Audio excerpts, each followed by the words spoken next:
TNSTC driver come conductor notification. இதுக்காக exam எழுதி முடித்து அதில் செலக்ட் ஆனவங்க சர்டிஃபிகேட் வெரிஃபிகேஷன், அதாவது சான்றிதழ் சரிபார்ப்புக்காக போனவங்க கேட்குற டவுட்டுக்கான கிளாரிஃபிகேஷன் தான் இந்த வீடியோ. ஸோ அதில் போனவங்க பார்த்தீங்கன்னா ப்ரைவேட்டில் 10th முடித்தவங்க. ஏன்னா education qualification minimum qualification 10th சொல்லும் போது ப்ரைவேட் மீன் ஒரு டுட்டோரியலில் 10th கம்ப்ளீட் பண்ணவங்க. ஸோ அவங்களாம் எலிஜிபிளாக கேட்டிங்கன்னா தமிழ்நாடு கவர்மெண்ட் அந்த கவர்மெண்ட் ஆர்டர் சொல்லுவாங்களே ஜிஓ, அது என்ன சொல்லுதுன்னு பார்த்தீங்கன்னா அதுதான் உங்களுக்கு இப்போ அண்டர்லைன் பண்ணி காமிக்கிறேன். என்ன சொல்லியிருக்காங்கன்னா 10th ஸ்டாண்டர்ட் பப்ளிக் எக்ஸாம், அதாவது எஸ்எஸ்எல்சி பப்ளிக் எக்ஸாம் பார்த்தீங்கன்னா நீங்கள் எங்கே படித்து பாஸ் பண்ணியிருக்கணும் அவங்க தான் எலிஜிபிள் சொல்லியிருக்காங்க. எங்கே படிச்சிருக்கணும்னா உங்களோட அட்மிஷன் எங்கே போட்டிருக்கணும்னா ஒரு ரெகாக்னிஷன் வாய்ந்த ஒரு தமிழ்நாட்டில் இருக்கக்கூடிய ஸ்கூல், அந்த ஸ்கூல் வந்து தமிழ்நாட்டில் தான் இருக்கணும். அது ஒரு ரெகாக்னிஷன் உள்ள ஸ்கூல் அப்படின்னா கவர்மெண்ட் அப்ரூவ்டு வாங்கின ஒரு ஸ்கூலாக இருக்கணும்னு சொல்லியிருக்காங்க. இப்போ government school, government aided school, நீங்கள் படித்தது ஒரு ப்ரைவேட் ஸ்கூலு, அது ப்ரைவேட் ஸ்கூலாக இருந்தாலும் கவர்மெண்ட் அப்ரூவல் வாங்கி அவங்க நடத்திருக்கணும். இந்த மாதிரி ஸ்கூல்ஸில் படித்தவங்க, பள்ளிக்கூடத்தில் படித்தவங்க, அந்த பள்ளிக்கூடமும் தமிழ்நாடுக்குள்ளே தான் இருக்கணும். ஸோ அப்படி 10th முடித்தவங்க மட்டும்தான் அவங்களோட சர்டிஃபிகேட் தான் பார்த்தீங்கன்னா கண்டிப்பாக அவங்க எல்லாருமே எலிஜிபிள். மோஸ்ட்லி சொல்ல முடியாது, நிறையா எல்லாருமே அப்படி தான் இருப்பீங்க. ஆனால் சில நபர்கள் பார்த்தீங்கன்னா ப்ரைவேட்டில் படிச்சுட்டு சிவிக்கெலாம் போயிருக்காங்க. சிவி நடந்த முதல் ஓரிரு தினங்கள்லாம் பார்த்தீங்கன்னா இந்த ஹையஸ்ட் மார்க் வாங்கினவங்க போயிருப்பாங்க, 35, 34, 36 மார்க் வாங்கினவங்களாம் போயிருப்பாங்க பார்த்தீங்களா.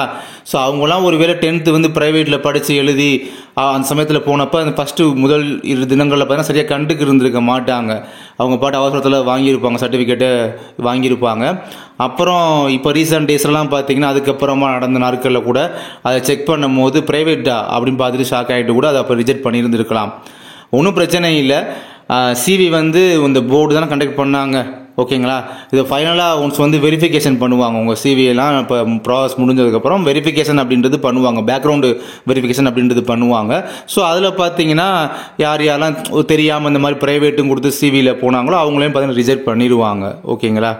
பிகாஸ் கவர்மெண்ட் ஆர்டரில் அப்படி தான் இருக்குது, ஜிஓவில் அப்படி தான் இருக்குது. இந்த ஜிஓ படி அவங்க செயல்படும் போது நீங்கள் வேணும்னா கேட்டு பாருங்கள், டிஎன்எஸ்சி சைட்லையும் இதை தான் சொல்லுவாங்க. இப்போ இந்த தூத்துக்குடி திருநெல்வேலி சைடு இந்த இஷ்யூ போயிட்டு இருக்குது அப்படின்ற மாதிரி நமக்கு தெரிந்த நபர் ஒருத்தவங்க சொன்னாங்க. இந்த இஷ்யூ தான் போயிட்டு இருக்கு, நிறையா பேர்த்து அது மாதிரி ரிஜெக்ட் பண்ணியிருக்காங்க அப்படிலாம் சொன்னாங்க நம்ம சவுத் சைடில், தமிழ்நாடு சவுத் சைடில், ஓகேங்களா. அதனால இந்த மாதிரி ரிஜெக்ட் பண்ணுவாங்க. அதுக்கான ஜிஓ அப்படின்றது அவங்ககிட்ட இருக்கு. ஒரு சில சமயத்தில் சிவி போன அப்பயே ஸ்டார்டிங்லேயே பார்த்தீங்கன்னா நீங்கள் ப்ரைவேட்டில் படித்தவங்களா இருக்கீங்களா அப்படின்றத சொல்லி ஹேண்ட் ரைஸ் பண்ண சொல்லி அதாவது கையை தூக்க சொல்லி அப்படியே அவங்களாம் பார்த்தீங்கன்னா அந்த இடத்துலயே ஸ்டார்டிங்கை ரிஜெக்ட் பண்ணிவிட்டு நீங்கள் போயிட்டு வாங்க அப்படின்ற மாதிரிலாம் சொல்லியிருந்துருக்காங்களாம் சில இடங்களில், ஓகேங்களா. ஸோ இந்த மாதிரி நடந்திருக்கு. அப்படி இருக்கும் போது இதுதான் இந்த வீடியோட கிளாரிஃபிகேஷன். ஸோ ப்ரைவேட்டில் படித்தவங்களுக்கு இங்கே ஜாப் அப்படின்றது கொடுக்கறது மாட்டாங்க.